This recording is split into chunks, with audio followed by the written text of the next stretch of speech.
Please give a very warm welcome to Alan Boehme, the Global CTO and Chief Innovation at Procter & Gamble, everyone. Rethinking technology at large enterprises. Let's give him a round of applause.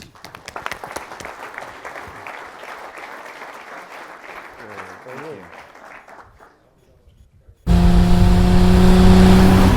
Yeah, just your typical Super Bowl car ad. Right? Or a hilarious beer ad. Or whatever ad this is. Whatever. But it's a Tide ad. What? It's a Tide ad. What makes it a Tide ad? There are no stains. Look at those clean clothes. What else would this be an ad for? Diamonds?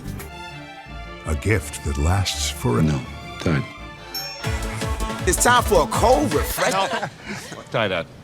Fall into the sleep of No. Tide. No. Tide ad. extreme. No.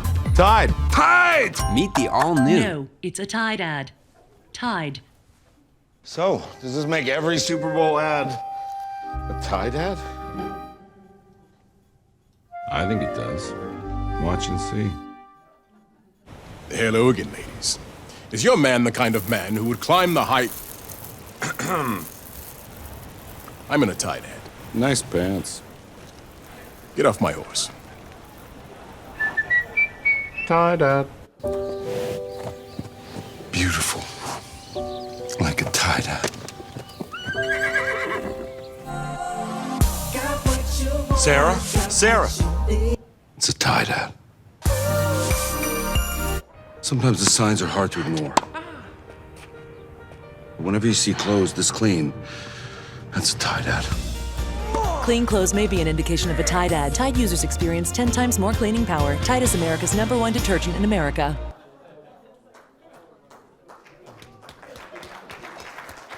Great. Well, thank you. You know, one of the benefits for working in a CPG company is we have wonderful commercials. And it's always a good way to get things started. And my career spans about 30 years. It goes from transportation to airlines to software companies, hardware companies, banking, CPG, and probably quite a few others that I just can't remember, to be honest with you. I recently joined Procter & Gamble about a year ago. We were a company that had outsourced technology 15 years ago in one of the largest outsourcing deals that ever existed, $8 billion for 10 years. And I joined because the company recognized the need to bring information and data back into the company and to make it a competitive advantage and to really start using it to be looking at how do we disrupt.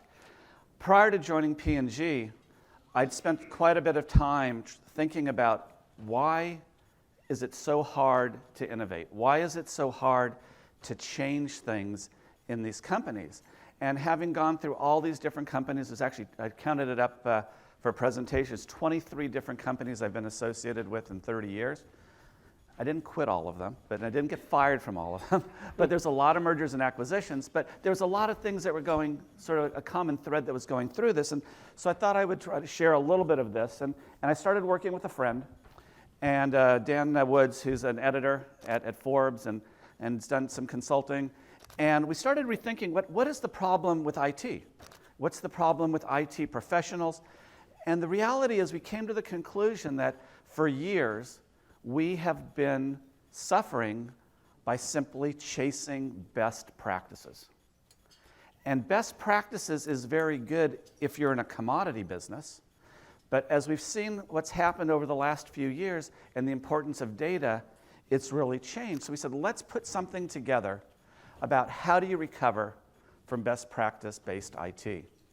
So I went in, and as anybody would nowadays, you go into Wikipedia or Urban Dictionary or something and find whatever makes you feel good about definitions. And you start looking at it, and even Wikipedia talks about generally accepted practices. It produces superior results, standard ways of doing things. And I think all of us have fallen into a trap here. And we think that this is the best way to move forward. And I'll challenge you in a minute and just think a little bit differently and how do we recover from this, because I would say that what we're doing as professionals is we've commoditized the people that work for us. We've commoditized our businesses, And we've actually put ourselves at a competitive disadvantage to the up-and-coming new brands and categories that are coming in the world all the time. You have to remember, if a competitor follows and everybody follows a standard, there is no differentiation. There is no competitive advantage. And so we have to figure out, how do we move from these expensive IT solutions and things that are commodities to new things that will invigorate the corporation? So best practices, by definition, is the fastest way to the commoditization of an activity. And how many of you here want to be involved in a commodity? There is no benefit on the long run. So how do we go about changing? What do we need to do? You know, we have to realize that we're addicted. We're an addict. And I started looking at the AA work on addiction. I started looking at other things and realized that we've gotten ourselves into a mess similar to any other addict. It doesn't matter if you're addicted to alcohol, if you're addicted to drugs, if you're addicted to technology. We have become addicted. And it all goes back in our history. And I think it's always good to look back historically to see what's happened and what's contributed to get us into the place that we are today. So let's go back into the 70s and 80s. And I can tell by the room some of you may remember the 70s and 80s like I do, and many of you probably don't. But we start looking at the tech and the mainframes. It was all about mainframes, but we also had independent applications. This was the era when IBM was not allowed to have applications and be in the hardware business because the Justice Department thought there would be some type of a competitive disadvantage to the world if they did that. But we had independent applications, and back then, all of our employees were technical. It didn't matter if they were developers. It didn't matter if they were systems operators. I remember having to submit my code through JCL. I remember having to manage memory. It was very expensive. If you think about all the work that we had to do back in the 70s and 80s just to get applications to run for the business, these were really technical jobs, and these were jobs where the system administrators were so important to all of us because they knew how to crank things up and crank things down and make them work. Well, then you get into the late 80s and into the 90s, and the ERPs came about. And this is starting with the bonds, and you had PeopleSoft, and you had Oracle, and you had SAP, and other people were born. And it really became the era of tech consultancy because all of a sudden, these large, and at the time they were still fairly large, monolithic applications were being dropped into the corporations, and nobody knew how to implement them, nobody knew how to deploy them, nobody knew how to support them, and of course the tech consultants came in. And the tech consultants came in, and they not only had the business knowledge, they had the technical knowledge in order to do this. So really, this is when we started commoditizing ourselves because we started outsourcing a lot of the knowledge to people that were not within our four walls of our company. We got past Y2K, and all of a sudden, we realized, we can offshore this, or people started talking about offshoring. And we started outsourcing more and more. We started to get rid of a lot of these things because somebody convinced people and CEOs and others that this was a commodity, this was a manufacturing type process, it was too hard to do, and in fact, the consultancies could do it less expensive, the offshore people could do it less expensive, and all of a sudden commoditization ramped up. And then in 2003, does anyone remember Nicholas Carr's article in 2003 on why IT doesn't matter? There's a few hands up here. If you haven't read it, I would suggest go back and read it. And this article, and I had a chance to talk with him a few times, this article actually set the stage for the destruction of IT because the conclusion by many of the people in the C-suite was IT really doesn't matter, get rid of it. And if you read his article, it didn't really say that, but this was published in the Harvard Business Review, it ended up in the Wall Street Journal, it ended up in Fortune, it ended up all over the place. And I remember people were writing in articles, especially from the IT community, trying to dispute this. And there's this big debate going on, and I have to admit that I really looked at that, and I was upset when it first came out, and then I started thinking about it, and over time, what I realized, the question isn't, does IT matter? It's, should IT matter? And in many industries and in many businesses and many functions, let's be honest, IT should not matter. It should just be the commodity. But in those areas where you can differentiate yourselves, be it supply chain, be it in marketing, be it in advertising, whatever it might be that's for your organization, it does matter. And so you have to make it matter. But all of a sudden, we're in this boat where it doesn't matter anymore. And then come to the mid-2000s, Although Google had been around earlier than that, you have Facebook's established now. Google, you have Amazon is really starting to crank it up. And I actually remember Amazon from the 90s. I was up in their offices in downtown Seattle when they were still selling books. And you could tell they had something else in mind. But they were ready to change the world back then. But what had happened was we had the rise of what I call the data oligarchs. And this was probably the greatest event that's happened, I think, to American industry, and nobody saw it coming, which was the ownership of the information in order to drive future consumer and customer behavior was taken over by 5 or 6 major companies around the world. Whether it's Alibaba, whether it's Rakuten in Japan, whether it's Google, whether it's Facebook, these companies have somehow inserted themselves and gotten between the consumer, the customers, and the manufacturers at an unprecedented level. And they continue to move forward, and they continue to put us into their bubble, and we can't get out of it. So we have to work on getting out. But as we start looking at what's happening in corporations today, and some corporations, maybe some of you are thinking about this, and maybe some of you aren't, is that today, at least in Procter & Gamble, and in other companies that I know, data is starting to regain its value. The leadership is starting to understand the value of data by itself, especially the data as it's connected to our consumers and customers. We're taking things back like media planning activities that used to be outsourced. We're now running those algorithms internally. We're now taking care of buying our own media, things that had been outsourced before. The supply chain information is starting to come back in. You're seeing organizations, many of the retailers are now starting to work with us as partners in order to do this. But the question is it too late? I don't think that it is. I think we can get there, but we certainly are starting from a disadvantage, and we have to get there. And now we're starting to see the unwinding of outsourcing. Many corporations have realized that the outsourcing and offshoring together has caused, again, a competitive disadvantage, and that's starting to come back in. So we're in the midst of change, and the question is, where are you going to be in the change? But if you're addicted, as you go through this, to the old way of doing IT with the outsourcing and the offshoring, how do you change? And that's what I decided to take a look at, and I aligned that back with what is the, where we go, got other direction, I apologize. I looked at it and said, let's just go back in and look at Alcoholics Anonymous. Let's go back and look at these. And can we find something here? And really the germ of it is, the first thing you have to do is say, do we have a problem? And if you admit you have a problem, then you can change. If you're sitting around the room here and you don't admit you have a problem, then you might as well just shut down and not listen to the rest of the presentation. But you have to admit you have a problem. But not only do you have a problem, you have to admit that you're powerless over it. Because what's happening is the consultants, the systems integrators, and the ERP people all have their own agenda. And if you don't take control of them, you're not ever going to be able to take control of your future, and you're not going to get to innovation. We also have to recognize that this is a big problem.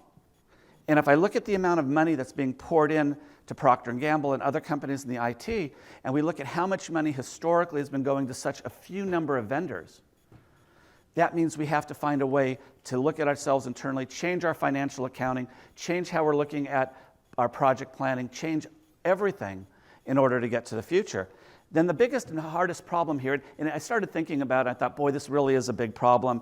You really have to go in and ask the C-suite, go in and see the CEO and admit what's going wrong. But I realized, most CIO positions only last 3 years, so you can go back in and blame the previous guy or woman before you, and it's fine. But you have to educate the CIO and let the C-suite know that we have to change. And then you have to just accept that, look, ERP is great. ERP has had a lot of functions, but it is best practice. And if it's best practice, it's not going to get you where you need to go. So you have to start figuring out, where do you put your ERP in a box? What is that box going to look like? Where do you apply that technology, and where do you apply new technologies?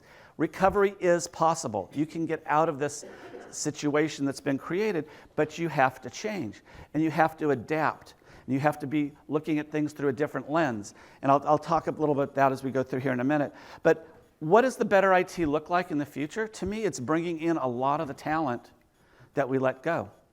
We have to start reskilling, and there's a competition with the tech companies, but if we don't start reskilling now, we will never catch up. And then we have to be able to drive our digital agenda. But we also have to be able to proselytize this throughout the company because people do not trust the IT departments in many corporations because IT has got us into this mess. So we have to proselytize and show these people the future. We have to become very adaptable to technology, to people and things. And I was just talking with somebody a little bit earlier, and I thought of an example that really drives home for me about adaptability. I have a dog, and it's an old Labrador golden mix, and it's a pretty smart dog. I never realized how smart it was. But over the years, the dog has watched me with this, and every time a text comes in, I take the phone, wherever it is, I pick it up, I look at it, type something in, put it back down. And as an IT professional, you have operations responsibilities, you have alerts and things coming in. Well, the dog's been watching this behavior for a year or so, maybe 2 years. And then all of a sudden, as you would expect, all of us, the sound goes off. Now, the only problem is the sound goes off at 2 in the morning. The phone is in the other room because I'm not going to leave the phone by the bedstand. I have other people that can worry about the email outages and other things that we worry about. So what starts happening? The dog wakes up from the other room, walks into the bedroom, stares at me. When I don't answer, starts pawing at the bed until I get up. And I look at her, and I said, no, everything's fine, and she refuses to move. Not until I get out of the bed, go pick up the phone and look at it, will she go back to sleep. Okay? So next thing, what do? I adapt. I put the phone in the bed. The dog's still in the other room sleeping. It's on silent. I don't hear it go off. The dog hears it, comes back in, wakes me up, and says, you have to do it. It's gotten to the point where I just simply lift the phone up every time she comes in. I pretend to type something in the phone. I said, Katie, the person wants to know if the email system's okay. She looks at me, and then she goes back to sleep.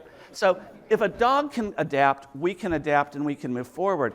And I think that's part of really where we have to go. So as we go through and we get rid of we put the ERPs into a box, we start figuring out where we need to go, there's some different ways we have to look at things. So we first have to just stop undervaluing IT. We are important. We cannot look at this as just investing in what we've done in the past. The VCs have a wonderful model. I live in the Silicon Valley, and I've lived there for 20 plus years, and I've had jobs all over the world. I always commute because I want to be part of what's going on and what's next. But the VCs look at everything as a portfolio. They're not looking for every one of the companies to make it. In fact, out of 10 companies, they want one of the companies to be $1 billion plus company. They want 2 or 3 to make some money, and they expect to write off everything else.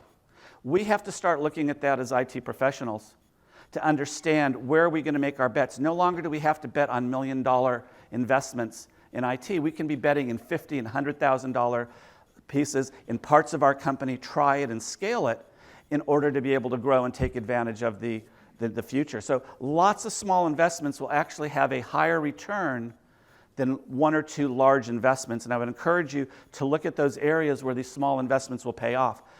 The biggest thing that I've learned by living in the Valley over these years is don't penalize people for failing. Corporate America has a history of penalizing people for failing. We have to let people try. We have to encourage them to try. A friend of mine was at Facebook many, many years ago, back in before 2010, and actually fairly early on when Facebook was starting, and Facebook had a system failure. And the story that he used to tell me, I thought was just a fantastic story. The entire Facebook went down for about 4 to 6 hours. And it was because some code was promoted into production that wasn't quite ready and wasn't quite checked. And after the dust cleared and after all the code went into production, I asked my friend, so what happened? What happened to these people? He says, well, the 2 engineers went over to see Mark Zuckerberg. They sat down with Mark, and the first question out of Mark's mouth was, what did you learn? It wasn't, why did this happen? It wasn't, how are you going to assure it doesn't happen? It was, what did you learn? That willingness to take risk, to try to make things better, and to forgive people for failing as long as it is failing forward is a core belief of how you're going to innovate and how you go forward in the future. So we really need to learn from histories in the past, and we have to change our mindset. One of my favorite quotes, and I've been told this isn't true, I've been told it is true, I really don't know, but it's a pretty good quote. You know, Thomas Edison was reported to have said that when he was inventing the light bulb, that I haven't failed, I just found 10,000 ways that it won't work. But the point is, he kept learning and learning all the way. So we have to look at new technologies, how we're going to apply things differently. And in doing so, we're doing some things at P&G with machine learning and artificial intelligence. And She's not entirely sure what she's looking for. She needs advice. Enter Olay. In August of 2016, Olay Skin Advisor launched with VizID technology to take women on a journey from selfie to self-aware and forever change the skincare landscape. What began with one selfie has grown into the largest known database of skincare images. Powered by an 11-patent algorithm, Olay Skin Advisor's VizID technology compares each new selfie to every image it's seen before. Getting smarter with every selfie, it learns how to better analyze skin. Olay's commitment to technology mirrors Olay's commitment to science, second to none. So it's no surprise that Olay Skin Advisor is the most precise skin diagnosis available to the public. With the data Olay Skin Advisor obtains, Olay can deliver an unrivaled beauty counselor in the palm of your hand to match every woman with the product she needs to see visible results.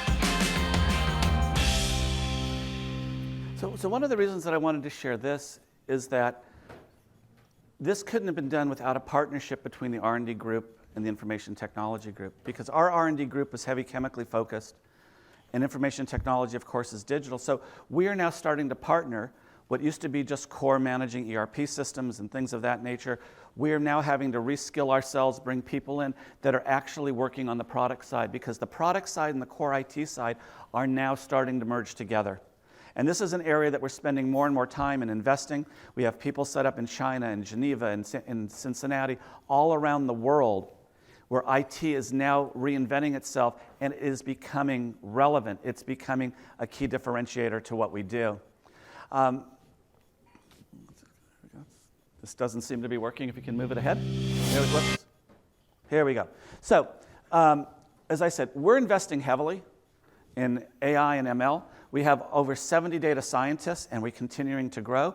We're competing with the likes of Google and Facebook and Pinterest and every other company out there for these data scientists. But we're having to double down and invest in that area, because this is the area that's going to be the differentiator for us, whether it be marketing or supply chain. This is our future. We're looking for new technology-enabled business models. For years, we did not go direct. We had Harry's Shave Club, and we had others that have started to compete with our Gillette brand. But now we have our Gillette clubs and we have others. We have to find new business models in order to compete in the new world. And again, we're actively doing these things. When you start getting into a company like Procter & Gamble or any of the consumer goods, it's about first to market, first mover advantage. Whenever I talk to VCs and others, they say, we've got this great company we want you to work with. And my first question is, are they working with any of our competitors? If the answer is yes, I don't want to talk to them. Do they have more than 4 or 5 companies working with them? The answer is yes, I don't want to talk to them. We have to have a first mover advantage when we're dealing with brands. Other parts of our company, supply chain, financial systems, sustainability, we want proven technology. But in certain areas, we really have to be able to get there. We're also very interested in IoT, and IoT is coming up with everything. Many of our toothbrushes from our oral care division are already connected via Bluetooth. And if you start thinking about these millions and millions of toothbrushes, I mean, how many of you in the future would not like to stand over your kids in the bathroom and watch them brush their teeth? Wouldn't it be nice if it just all of a sudden came to your phone and you could tell that they were brushing and how well they were brushing? Well, it's all possible, and it's changing. The same thing is happening with many of our other products that we have in the market, but this connected world is going to make a big difference to us. And you'll see a lot more from us at CES this year. We're going to be launching a number of new products and capabilities there. And then we're also very concerned about risk and security. And risk and security is something that we all have to take very seriously. We are attacked just like everybody else is attacked on a regular basis.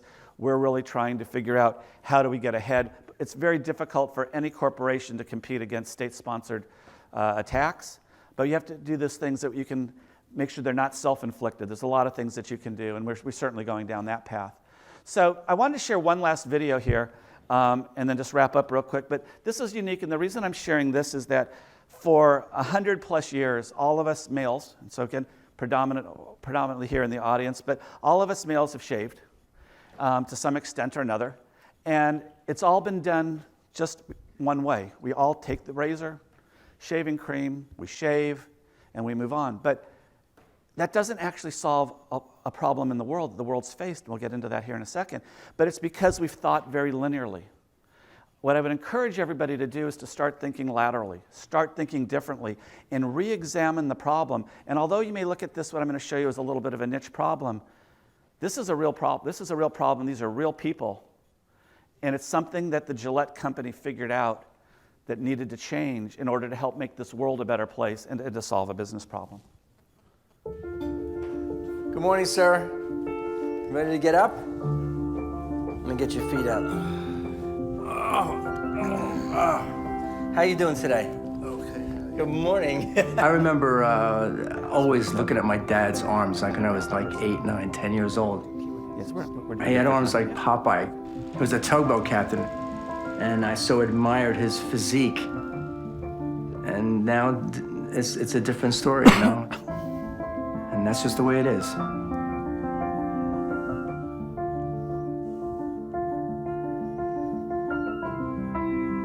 So my dad had a stroke, and now he can't get around, he can't walk. And he needs me to help him out. And my son Luke and I have been doing it. And I'd do anything for him. I can give you a really good mohawk. You look like a punk rocker. There's a definite role reversal that happens. I have to wake him up in the morning and take care of him and groom him and shave him and shower him. It's actually an honor to do that for your father because he did it for me when I was a kid. My dad's got the greatest face. His squishy face is just amazing. He's sort of thin-skinned and I don't want to cut it at all. So I got to be careful with that face. Like he'll just say, do this, do that. You got to make sure that you shave my neck down. You got to do my lips up. You know, he was really particular about his sideburns. That's where your sideburns start. I'm not going to touch your sideburns. Okay, good. Okay? How am I doing so far, Dad? Okay. You know, it takes me like a half an hour to shave my father because I have to be so careful. Tell me what that is. Okay, I will. Oh, there we go. Okay, good. I love that face. Hi. I'm one of the lucky ones. A lot of my friends my age did not have their dads, and I still have my dad. He always says to me, he looks up at me after I pour love on him for the whole day, and he says, I don't know what I did to deserve you. And I say, Dad, I got you. I got you, Dad.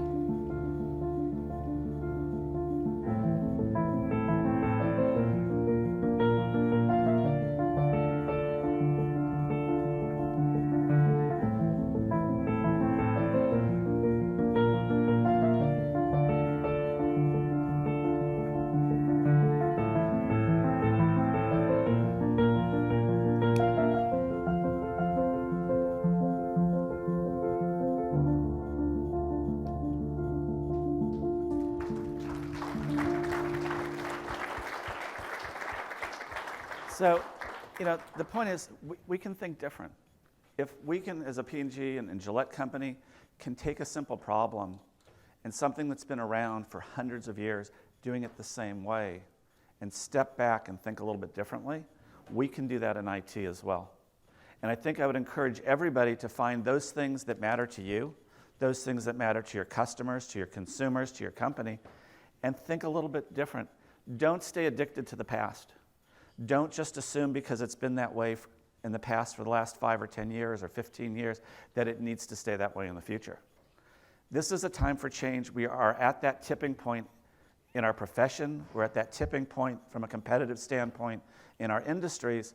We need to change. And I would just challenge everybody, find those 1 or 2 things, whether it's for your company, for its society, for it's yourselves. Find a way to change. It's in all of us, and it's in all of you. Thank you.